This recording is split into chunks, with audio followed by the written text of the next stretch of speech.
एकमात्र phone Samsung है जो चाँद को भी नीचे ला सकता है। तो कुल मिलाकर आज हम बात करने वाले हैं कैमरे की। ऐसा कौन-सा स्मार्टफ़ोन लें, क्योंकि सब लोग यूट्यूबर बने जा रहे हैं, भाई अनलिमिटेड यूट्यूबर्स होते जा रहे हैं और सबको बस ज़रूरत है तो एक अच्छे कैमरे की। अब अच्छा कैमरे के लिए आपके पास पैसे होने चाहिए 50,000 60,000 ताकि आप डीएसएलआर ले सको, ये भी पॉसिबल नहीं है। तो भाई सब सोचते हैं यार क्यों ना हम अगर 10-20 हज़ार का फ़ोन लग लेकर मतलब नॉर्मली शुरुआत करें, स्टार्टअप करें अपने जो यूट्यूब का है, तो बिल्कुल चलेगा। बट उसके लिए एक परफेक्ट फ़ोन भी आपके पास होना चाहिए। अब मान लीजिए आपने सोचा कौन-सा फ़ोन लें, अभी आप देखिए मेरे एक दोस्त हैं सचिन भाई, वो भी लेके फँस-उस गए हैं, 20-22 हज़ार लगाए हैं और मतलब फ़ोन में गड़बड़ी आ गई है, बैटरी नहीं चल रहा है। हालाँकि उन्होंने सही चॉइस किया था, मोटो का फ़ोन लिया था, बट बैटरी में प्रॉब्लम है, तो भाई वो तो बात की बात है। बट अगर आपको कैमरे वाला फ़ोन चाहिए ना, यूट्यूबर आप हैं या फिर इन फ्यूचर बनना चाहते हैं, तो आज हम बात करने वाले हैं। अब चूँकि सैमसंग सबको पता है, सैमसंग को कोई टक्कर नहीं दे सकता। एकमात्र ऐसा सैमसंग ब्रांड है ना, जिसको कोई टक्कर दे ही नहीं सकता, यहाँ तक कि आईफ़ोन भी नहीं। अगर आप चाँद को नीचे लाओगे ना, तो 10 इंटू में जो सैमसंग लाएगा वो आईफ़ोन तक नहीं ला सकता। सैमसंग का फ़ोन बहुत ही ज़बरदस्त है। पर एक प्रॉब्लम ये भी है कि अब 30,000 20,000 का आप फ़ोन लोगे सैमसंग का ना, तो कोई मज़ा नहीं है, क्योंकि 20-30 हज़ार में अदर कंपनियाँ दे सकती हैं सैमसंग से ज़्यादा बढ़िया क्वालिटी कैमरे में, ठीक है? जैसे अभी वन प्लस हो गया, आज तो 20,000 में दे रहा है, पर वन प्लस का कैमरा बहुत धांसू है, ज़बरदस्त है, आपको पता ही होगा। मोटरोला भी बढ़िया कैमरा देता है ना? इस तरह से पिक्सल भी देता है, पिक्सल थोड़ा महँगा पड़ता है भाई, 30,000 के ऊपर जाता है, तो पिक्सल कोई रिकमेंड करेगा नहीं। अगर आपका बजट बहुत कम है, 20,000 30,000 में लेना चाहते हैं, तो मेरे हिसाब से वन प्लस द बेस्ट रहेगा।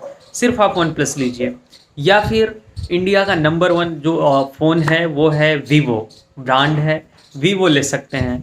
तो यही 2 फ़ोन मेरे नज़र में बढ़िया हैं कैमरा के मामले में।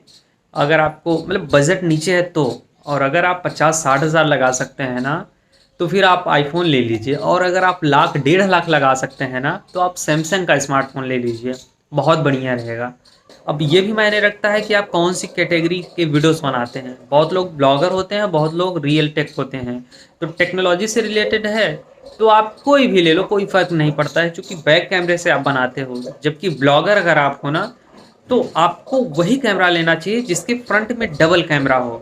अब डबल कैमरा बहुत लोगों को तो यूज़ ही नहीं पता है।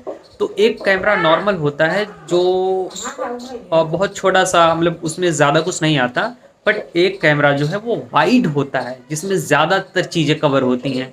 अभी देखिए नॉर्मल कैमरा है, सिर्फ़ यहाँ तक ले रहा है ना, वाइड होता तो कतई वहाँ तक लेता। तो वाइड का यही फ़ायदा है, चूँकि हमें ब्लॉगिंग करते वक़्त इस तरह से ऐसे करके दिखाना होता है कि भई ये है ताजमहल देखिए हम घूमने आए हैं। अब ताजमहल का पता चली जो बढ़िया चीज़ है, खूबसूरत चीज़ है, वही कट गया है। ऊपर का गुंबद ही नहीं आ रहा है, तो मतलब ही क्या है भाई ऐसा फ़ोन लेने से। वैसे आप ब्लॉगिंग के लिए सिर्फ़ डबल कैमरा, फ्रंट में डबल कैमरा होना चाहिए, प्लस 20 मेगापिक्सल के ऊपर होना चाहिए, ऐसा स्मार्टफ़ोन लीजिए। और अगर आप रियल टेक के लिए लेना चाहते हैं तो आप कोई भी रिकमेंड करें, कोई दिक्कत नहीं है। या तो आप वीवो का ले लीजिए कोई भी, जिसमें 48 या 50 मेगापिक्सल हो। मोटो का ले लीजिए 50 मेगापिक्सल हो, 48-50, या फिर वन प्लस का ले लीजिए। अब तो लाइट का भी जो वन प्लस आया है ना, उसका भी बढ़िया है कैमरा पीछे का। और अगर आप ब्लॉगिंग के लिए लेते हैं ना, तो 25,000 में द बेस्ट फ़ोन है, जो कि हमने लिया है। वन प्लस नॉट इस वीडियो शूट करता हूँ, ये बहुत बढ़िया है रियली। तो इस तरह से जो भी मुझे था, मेरा एक्सपीरियंस मैंने आपको बता दिया है, और ये बिल्कुल जेन्युइन है। देखिए मैंने रियलाइज़ किया, मैं बहुत सारे रिसर्च करता रहता हूँ मोबाइल्स पे, चूँकि मैं भी एक यूट्यूबर हूँ, तो मुझे भी ज़रूरत पड़ती है। तो जो भी था हमने बिल्कुल रियल खुलकर बता दिया है, और मैंने भी देखिए वन प्लस लिया है भाई। और हाँ, जहाँ भी जाता हूँ 4 लोग पूछते हैं, कभी जब भी ऐसा हादसा हो जाता है, यार आपका फ़ोन क्या है? ये देखिए, और जब निकालते हैं, अरे यार पता नहीं था कि आपका वन प्लस है। दुकानों पे अक्सर हो जाता है जब दूसरे को दिलाने जाते हैं, तो इस तरह से ना ये बहुत ही वन प्लस बहुत धांसू सेट है। इसका जो स्पीड है बहुत मायने रखता है, कभी भी जल्दी हैंग नहीं होता। थोड़ा हीटिंग प्रॉब्लम आती है, तो उतना तो चलेगा यार, इतना कोई चलाता थोड़ी है। क्योंकि ये गेमिंग के लिए नहीं है, गेमिंग करोगे तो हीटिंग प्रॉब्लम आएगी। 1 से डेढ़ लाख के ऊपर जाएँगे तो सैमसंग ले लीजिएगा। अगर आप 50 से 60 हज़ार के ऊपर जाएँगे, मतलब 1 लाख से नीचे रहेंगे, तो आईफ़ोन ले सकते हैं। उसके नीचे अगर आप 50 से नीचे आते हैं तो वन प्लस लीजिएगा। अगर आप 20-30 हज़ार से नीचे आते हैं तो आप वीवो का ले सकते हैं। यही द बेस्ट फ़ोन है, यही जो हमने बताया एकदम सटीक बताया है, इससे बढ़िया आपको कुछ नहीं मिल सकता। तो फिर आई होप कि वीडियो बेहद ही पसंद आया होगा। कोई प्रश्न सुझाव हो तो कमेंट नीचे खाली पड़ा है, पूछ सकते हैं। मिलते हैं नेक्स्ट और इंटरेस्टिंग वीडियो के साथ, तब तक के लिए जय हिंद।